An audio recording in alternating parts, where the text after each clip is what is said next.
Tonight, we have voted to accept the resignation of the town manager, Thomas Fortier. All in favor? With a 4-0 vote, the Ogunquit Select Board ends months of speculation about his return, the effective date hanging on pending misdemeanor charges that led to his leave in August. Mr. Fortier's resignation will take effect on either the date he is convicted of a crime or if he is not convicted of any crime on June 30th, 2017.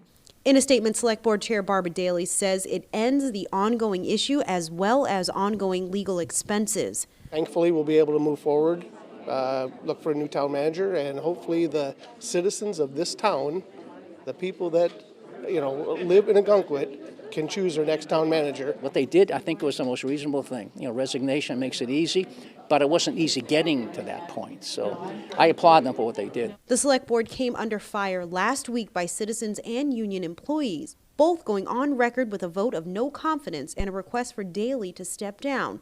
Responding tonight, The statements about me are unfounded and inaccurate, and I have no intention of resigning, just in case anyone was wondering. I'm done listening to what you had to say because you're telling a lie yourself.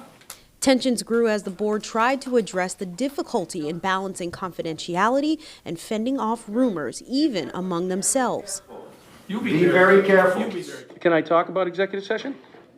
Can I talk about the poison was on the beach and accusations were made to me? Can I talk about a few other things that were made? Ultimately, those things, like the details of Fortier's resignation, are still protected. But I'm going to make it about me for just a little bit. Barbara Daly sending one last statement of support to Fortier. No matter what did or did not happen in a parking lot in 2016, in July, let's not forget the accomplishments of the last several years. Let's not forget that we are all capable of mistakes and have failings. Fortier still on paid leave until June 30th unless he's convicted of the misdemeanor theft charges first. And his next court appearance is set for March. In the studio tonight, Kyle Jones, WMTW News 8.